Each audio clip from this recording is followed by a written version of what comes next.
Hi students and my dear children, you are watching Bhaskar English 3.0।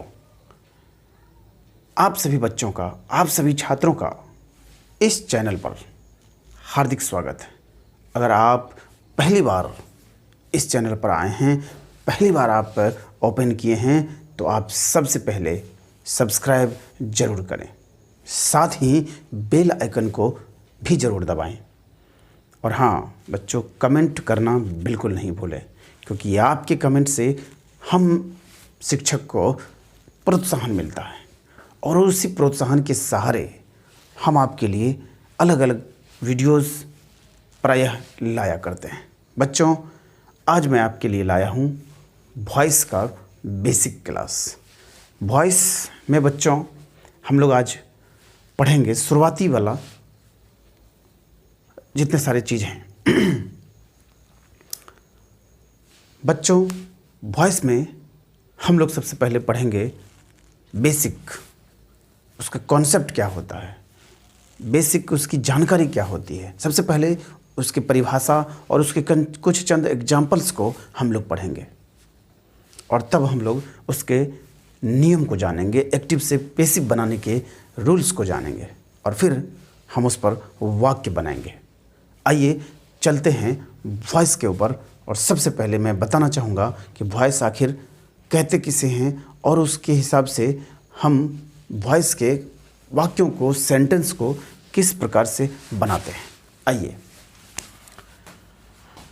Voice जिसका हिंदी होता है बच्चों वॉच। वॉइस का हिंदी क्या होता है? वॉच। वॉच के दो प्रकार, एक्टिव वॉइस और पैसिव वॉइस। एक्टिव वॉइस को कर्तरी वाच्य कहते हैं और पैसिव वॉइस को कर्म वाच्य कहते हैं। कर्तरी मीन्स कर्ता के द्वारा काम किया जाने वाला, कर्ता के द्वारा होने वाले कार्य, और कर्म मीन्स कोई कार्य कर्म के द्वारा संपादित हो, ऑब्जेक्ट के माध्यम से संपादित हो, किया जाता हो, उसे हम कहेंगे पैसिव वॉइस। तो वॉइस के दो प्रकार, एक एक्टिव और दूसरा पैसिव। आइए, एक्टिव को हम लोग जानते हैं। When an action is done by the subject is called active voice. जब कोई कार्य सब्जेक्ट के द्वारा किया जाता है, कर्ता के द्वारा किया जाता है, कोई भी काम हो, कार्य हो, अगर वह सब्जेक्ट करेगा, अगर वह कर्ता करेगा, तब हम उसको कहेंगे एक्टिव वॉइस। वही बात बच्चों हिंदी में हमने लिखा है कि जब कोई कार्य कर्ता के द्वारा किया जाता है उसे हम कर्तरी वाच्य कहते हैं। कर्ता के द्वारा किए गए काम को हम कर्तरी वाच्य कहेंगे। एग्जाम्पल के लिए आ जाइए कि आई किल्ड ए टाइगर। मैंने एक बाघ को मारा। बच्चों, इसमें आप गौर करेंगे कि आई जो है यहाँ काम कर रहा है। मैंने एक बाघ को मारा, तो बाघ को मारने वाला काम आई कर रहा है, अर्थात सब्जेक्ट कर रहा है, अर्थात कर्ता कर रहा है। अतः जिस भी वाक्य में कर्ता काम करेगा बच्चों, उसे आप कर्तरी वाच्य कहेंगे, उसे आप एक्टिव वॉइस कहेंगे। सिंपल सी बातें। जो भी वाक्य, मैं जाता हूँ, मैं पढ़ाता हूँ, हम लोग अंग्रेजी पढ़ते हैं, वह विद्यालय जाता है, सीता आम खाती है, राधा खाना बनाती है, जो भी काम करने वाला सब्जेक्ट अगर काम करेगा किसी वाक्य में, तो उसे आप एक्टिव वॉइस कहेंगे। सिंपल सा कि अगर किसी वाक्य में सब्जेक्ट कार्य करता है तो उसे हम एक्टिव वॉइस के नाम से जानते हैं। तो एक्टिव वॉइस मीन्स सब्जेक्ट काम करने वाला। जैसे एक एग्जांपल लेते हैं, he beats a child. He means बच्चों, वह एक बच्चे को पीटता है, वह बच्चे को पीटता है। तो वह जो है पीटने का काम करता है, अर्थात तो वह काम कर रहा है। तो कोई भी वाक्य में, सेंटेंस में अगर कर्ता काम करता है, कर्ता खुद से अपना काम संपादित करता है, उसको खुद से किया जाता है, करता है, तो उसे हम लोग कहते हैं एक्टिव वॉइस।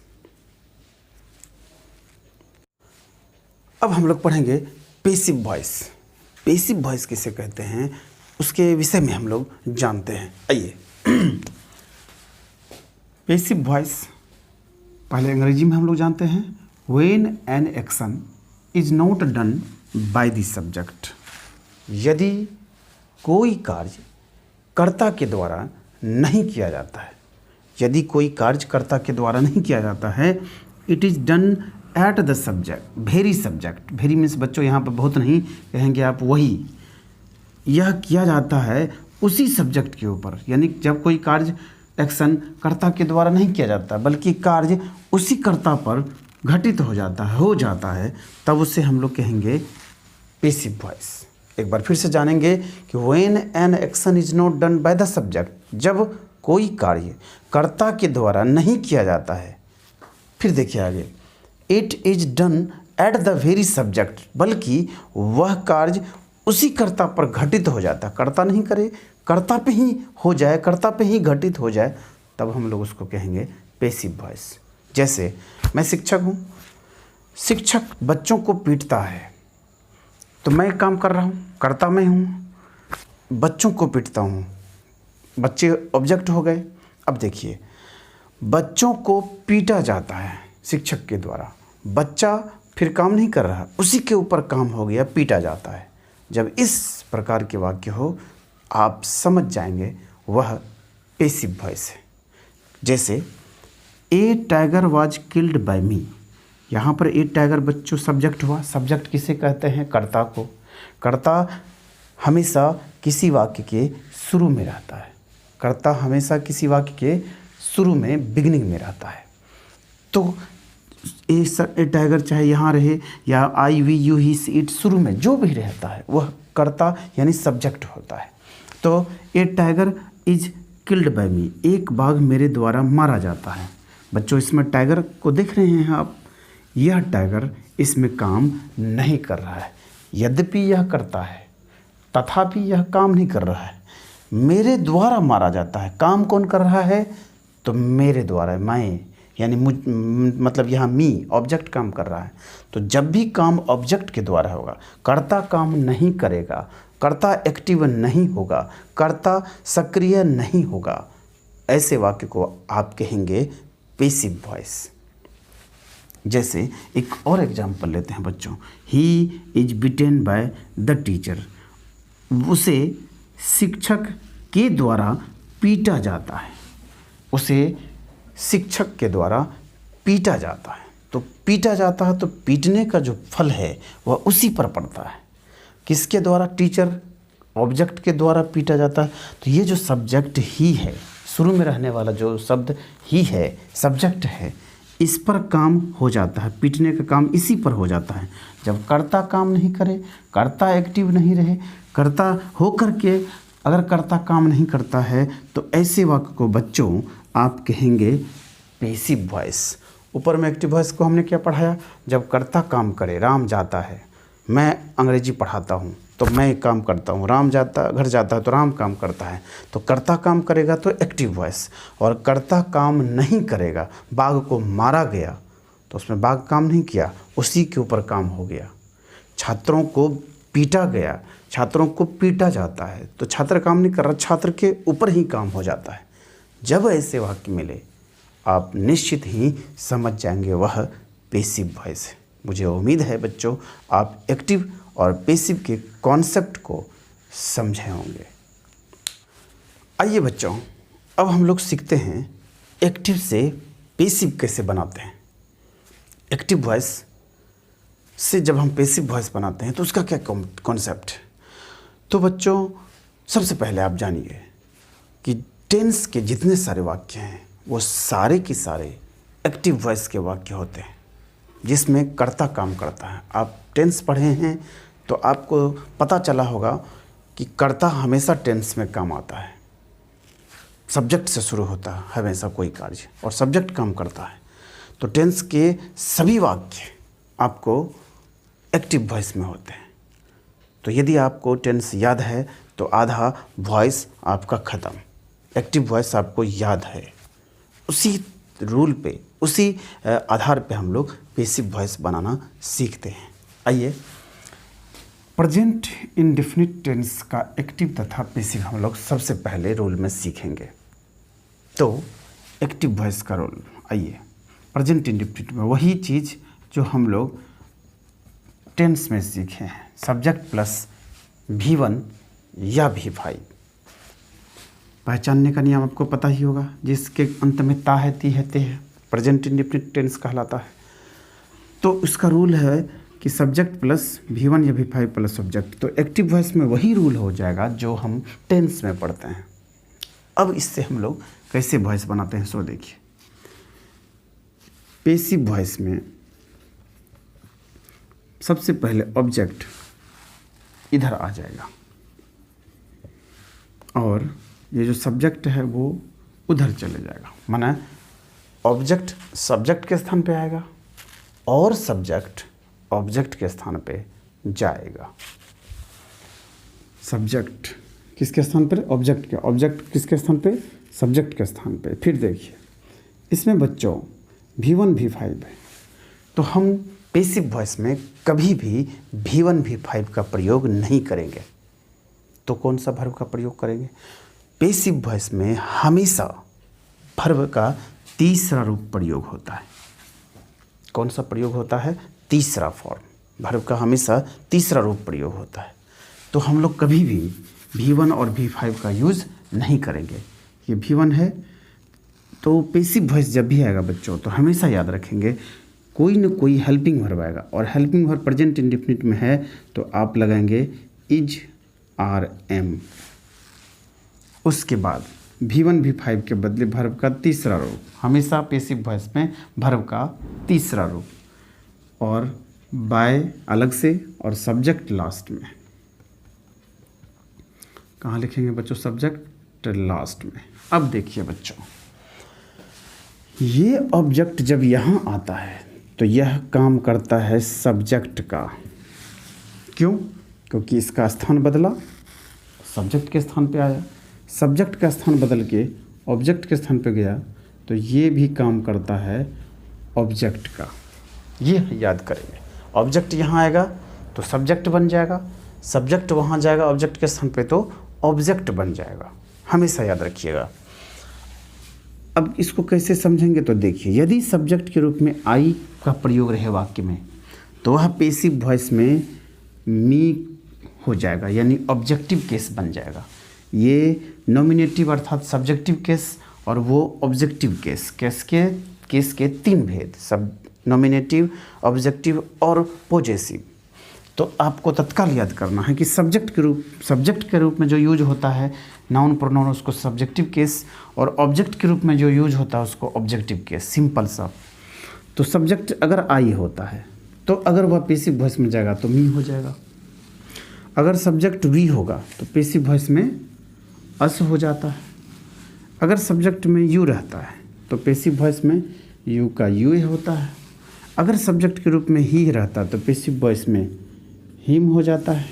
अगर सब्जेक्ट के रूप में सी रहता है तो पैसिव वॉइस में हर हो जाता है। अगर सब्जेक्ट के रूप में इट रहे तो इट हो जाता है, इट का इट ही रहता है। और दे के लिए हम लोग देम का यूज करते हैं। मुझे विश्वास है बच्चों इसे आप याद कर लेंगे, क्योंकि पैसिव वॉइस बनाते समय अगर आपको ये चीज़ें नहीं आएगा तो आप वॉइस नहीं बना सकते हैं। सबसे पहले तो ये रूल आपको याद होना चाहिए, और फिर ये सब्जेक्टिव केस और ये objective case. Subjective objective case समझ में नहीं भी आए तो एज ए सब्जेक्ट कर्ता के रूप में, और ये एज ए ऑब्जेक्ट यानी कि एज एन ऑब्जेक्ट कर्म के रूप में यूज होगा। बच्चों इस तरह से आपको हम ये रूल सिखाएं। अब हम इस पर उदाहरण सीखेंगे, तब आपको 100% समझ में आएगा। तो आइए अब हम लोग सीखते हैं उदाहरण। ऑब्जेक्ट यहाँ किसके रूप में था? As subject. अब देखिए, अब उसमें कुछ और जो बच्चों नीचे में है, यानी कि अगर उसमें एक आधा और छूट जाए तो उसके लिए, जैसे कि नाउन रहेगा, इधर कोई नाम रहेगा तो नाउन को हम लोग नाउन के रूप में उतार देंगे। जैसे अगर यहाँ राम रहा तो रामे आ जाएगा ऑब्जेक्ट में। अगर सीता रही तो सीता ही हो जाएगा। यानी कि नाउन का ऑब्जेक्टिव केस नाउन ही होता है, नाम का नाम ही होता है। कोई कॉमन नाउन रहेगा तो वही होगा, इन बड़े ही आसान शब्दों में। अब आप बच्चों एग्जाम्पल बनाइए, देखते हैं कि आप सीखे हैं कि नहीं। जैसे आई इट ए मैंगो। सबसे पहले आपको शुरुआत वाला जो भी मतलब सब्जेक्ट, जो भी नाउन प्रोनाउन होगा वो निश्चित रूप से सब्जेक्ट होगा, और जो भर्ब के बाद यानी कि भर्ब के बाद जो रहेगा वो निश्चित रूप से ऑब्जेक्ट होगा। काम करने का फल जिस पर पड़ेगा वो ऑब्जेक्ट होगा। तो अब बच्चों देखिए, जब भी ये बनेगा तो यह कैसे बनता है, ऑब्जेक्ट को पहले ले आते हैं, सब्जेक्ट को बाद में दे जाते हैं। अब ए मैंगो पहले आएगा बच्चों, ए मैंगो। अब देखिए इट डायरेक्ट नहीं देंगे आप, इट का इटेन, आप यहाँ रूल देखेंगे, ऑब्जेक्ट के बाद इज आर एम। तो चूँकि मैंगो एक है, सिंगुलर है, तो इज लगाएंगे। फिर इट का तीसरा रूप, इट का तीसरा रूप बच्चों क्या होगा, इटेन। और फिर ये आई जब बाद में जाएगा तो अभी अभी हमने सिखाया है आई का ऑब्जेक्टिव केस मी होता है। तो मैं आम खाता हूँ, I eat a mango, a mango is eaten by me, मेरे द्वारा आम खाया जाता है। मैं आम खाता हूँ और मेरे द्वारा आम खाया जाता है। कहने का सिर्फ तरीका अलग अलग है, चीज़ें वही है, बातें वही है, सिर्फ कहने का तौर तरीका बदल जाता है। अब आइए एक दो एग्जाम्पल और समझेंगे, तब आपको प्रेजेंट इंडेफिनिट का वाक्य जो है इजी वे में बड़े ही आसानी से आप पैसिव वॉइस को बना सकते हैं। इसको आप अगर एक बार में नहीं समझे तो 2 बार 3 बार करके देखें बच्चों, आप निश्चित रूप से वॉइस नहीं सीखेंगे, ऐसा हो नहीं सकता है। आइए कुछ चंद एग्जाम्पल्स और लेते हैं। जैसे सी कुक्स फूड फॉर मी। अब देखिए बच्चों, एक्टिव वॉइस में है सी कुक्स फूड फॉर मी। ये आपको बच्चों क्या है, एक्टिव वॉइस का वाक्य है। क्यों? क्योंकि इसमें सी काम कर रही है, और काम करने वाला अगर कर्ता काम करेगा तो एक्टिव वॉइस, कर्ता काम नहीं करेगा तो पैसिव वॉइस।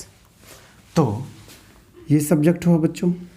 और कुछ लोग मी को ऑब्जेक्ट मान लेता है, लेकिन नहीं, जहाँ वर्ब रहेगा इसके जस्ट सटा जस्ट उसके सटल उसके जस्ट नज़दीक में ऑब्जेक्ट होता है। तो ये क्या हुआ, जब भी प्रीपोजिशन के बाद कोई ऑब्जेक्ट होता है तो वह प्रीपोजिशनल ऑब्जेक्ट कहा जाता है। ये ऑब्जेक्ट प्रीपोजिशन यानी फोर का है, अतः आप इसको वर्ब का ऑब्जेक्ट नहीं मानेंगे।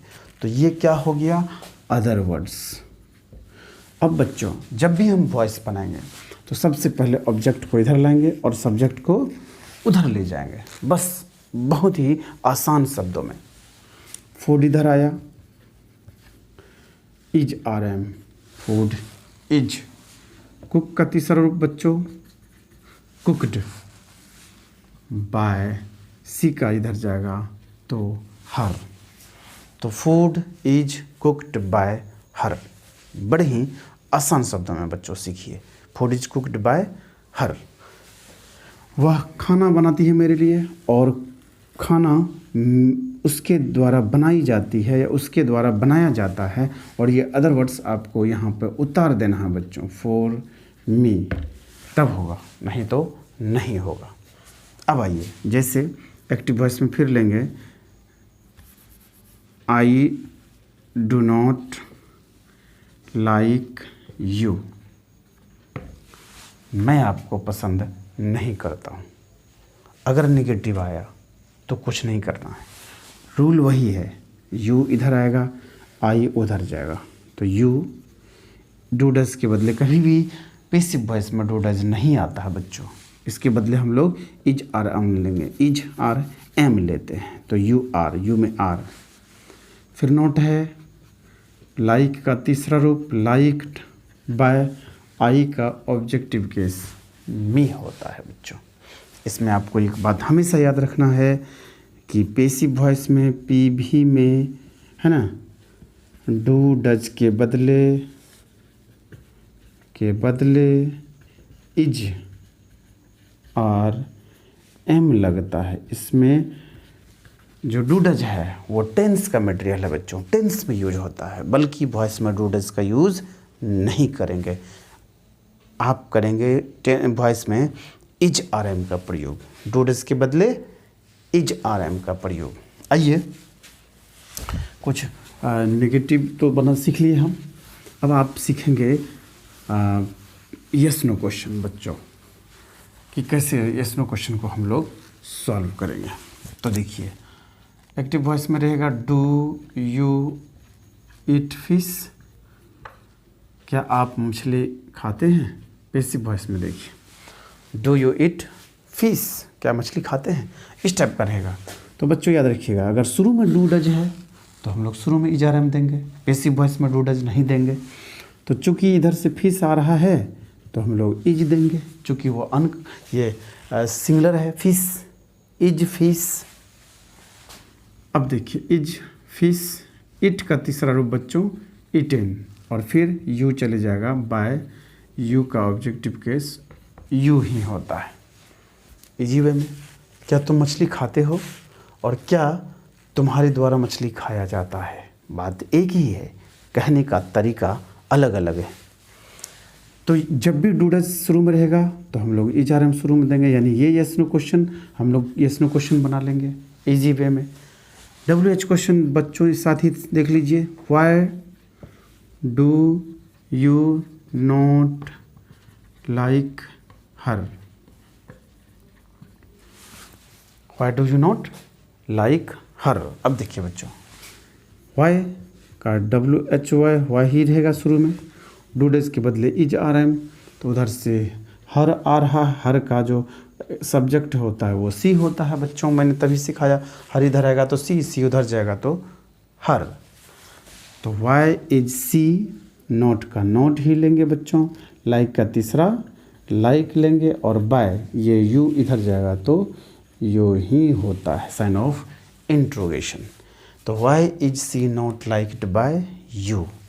अब देखिए बच्चों, जब भी कोई डब्ल्यू एच क्वेश्चन मिलता है तो उसको आप इजी वे में बना सकते हैं। अगर शुरू में डूडज है तो शुरू में इज आर एम देंगे, शुरू में डब्ल्यू एच वर्ड है तो शुरू में डब्ल्यू एच वर्ड देंगे। आपको स्थान केवल दो आदमी का चेंज करना है, यू का और हर का, यानी कि सब्जेक्ट का और ऑब्जेक्ट बदल गया, बाकी कोई वर्ड, नाउन, प्रोनाउन या कुछ भी हो नहीं बदलेगा। अब आइए बच्चों, हम आपको 5 जो है बना के दिखाते हैं और आप इस पर प्रैक्टिस करेंगे, आप इस पर बनाएंगे, तब आप बिल्कुल सीख जाएंगे। आइए, एक वाक्य है आई लाइक, कोई अच्छा वर्ड लेते हैं बच्चों, आई टीच यू डेली, मैं डेली आपको पढ़ाता हूँ। तो बच्चों क्या करेंगे, जहाँ वर्ब रहेगा इसके जस्ट सटा हुआ ऑब्जेक्ट रहता है, इसको ऑब्जेक्ट आप नहीं मानेंगे। तो कैसे बनेगा, ये इधर आएगा और ये उधर जाएगा, तो उधर से आया यू, फिर इसके बीच में टीच का डायरेक्ट नहीं लेंगे बच्चों, वॉइस का रूल क्या है, तो सब्जेक्ट के बाद इज आर एम, तो इज आर एम वॉइस में लेना जरूरी होता है। तो यू के साथ लगता है बच्चों आर, यू आर, टीच का तीसरा टाउट, बाय आई इधर जाएगा बच्चों तो मी हो जाएगा। बड़ी आसानी से आप अगर 10-15 वाक्य इस पर बना लीजिए तो कभी ज़िंदगी में आप प्रेजेंट इंडेफिनिट टेंस का वॉइस नहीं भूलेंगे। ये मेरा विश्वास है कि हम कोशिश करते हैं कि बच्चों के कॉन्सेप्ट को क्लियर कर दें। आप सबसे पहले कॉन्सेप्ट पर ध्यान दीजिए, याद मत करिए, रटिए मत, कॉन्सेप्ट को पढ़िए, कॉन्सेप्ट पकड़िए, तभी जा कर के किसी सब्जेक्ट को आप मजबूती से पकड़ सकते हैं। रियली बच्चों, कोई मजाक की बात नहीं, किसी भी चीज़ों को उसके जड़ तक जाइए, उसके रूट तक जाइए, आखिर वो कहना क्या चाहता है, आखिर वो निकला कहाँ से है, वो आया कहाँ से है, ऐसे बातों को समझेंगे तभी आप चीज़ों को पकड़ पाएंगे। एक अंतिम वॉइस बनाएंगे बच्चों इस टेंस का, फिर ख़त्म करते हैं। जैसे काउज, काउज ईट ग्रास, सिंपल, बड़े ही सिंपल, समझाने के लिए। तो ऑब्जेक्ट पहले ग्रास, फिर बच्चों डायरेक्ट इट का इटन नहीं देंगे, बीच में कोई न कोई हेल्पिंग वर्ब देंगे। तो पैसिव वॉइस में इज आर एम होता है, तो ग्रास इज इटन कॉज इधर चल जाएगा बच्चों, बाय कॉज। एक नेगेटिव और दे देते हैं, सिर्फ एक, सी डज नॉट लव मी। अब देखिए बच्चों, ये सब्जेक्ट उधर जाएगा, मी इधर आएगा, सिंपल। आई डूडस के बदले इज आर एम, एम, ठीक है, आई एम। नॉट रहेगा तो नॉट, और लव का तीसरा रूप बच्चों लव्ड, और सी इधर जाएगा तो बाय हर हो जाएगा। यानी कि सी, ये हो गया एक्टिव वॉइस और ये हो गया बच्चों पैसिव वॉइस। ये हो गया एक्टिव वॉइस और ये हो गया पैसिव वॉइस। ये हो गया यहाँ पे पैसिव वॉइस। तो इसको पैसिव एक्टिव जरूर लिखिए, नहीं तो कंफ्यूज होगा कि कौन एक्टिव है और कौन पैसिव है। तो वह मुझे प्यार नहीं करती है, मुझे उसके द्वारा प्यार नहीं किया जाता है। कहने का बच्चों सेंस एक ही है, सिर्फ तरीका अलग अलग है। इस प्रकार से बच्चों आपने देखा कुछ भी संभव नहीं है, अगर थोड़े से मन से, थोड़ी सी दिल से, लगन से पढ़ा जाए ना, निश्चित रूप से आपको सफलता पाने से कोई रोक नहीं सकता है। ये मैं आपको आश्वासन दिलाता हूँ। तो बच्चों वॉइस का पहला जो बेसिक कॉन्सेप्ट है, वॉइस के दो भेद एक्टिव पैसिव है, तो किसे कहते हैं, उसका उदाहरण क्या है, उसको कैसे समझेंगे कि एक्टिव है और ये पैसिव है। फिर प्रेजेंट इंडेफिनिट टेंस में हम एक्टिव और पैसिव कैसे बनाते हैं, हमने आपको पूरी तरह से कोशिश किया है कि आपके दिमाग में एडजस्ट कर दें। उम्मीद है आप बेसिक यानी कि शुरुआती जो वॉइस होता है उसके बेसिक कॉन्सेप्ट होते हैं आप समझे होंगे। इसी शब्दों के साथ, इसी विचार के साथ बच्चों आज मैं आपको वॉइस यही ख़त्म करना चाहूँगा। यहाँ फिर हम अगले वीडियो में वॉइस के नेक्स्ट पार्ट को बच्चों हम लाएंगे। तब तक के लिए खुदा हाफिज़, गुड नाइट, शब्बा खैर। आप अपना बहुत ध्यान रखिएगा और अच्छी तरह से पढ़ाई कीजिएगा। धन्यवाद बच्चों।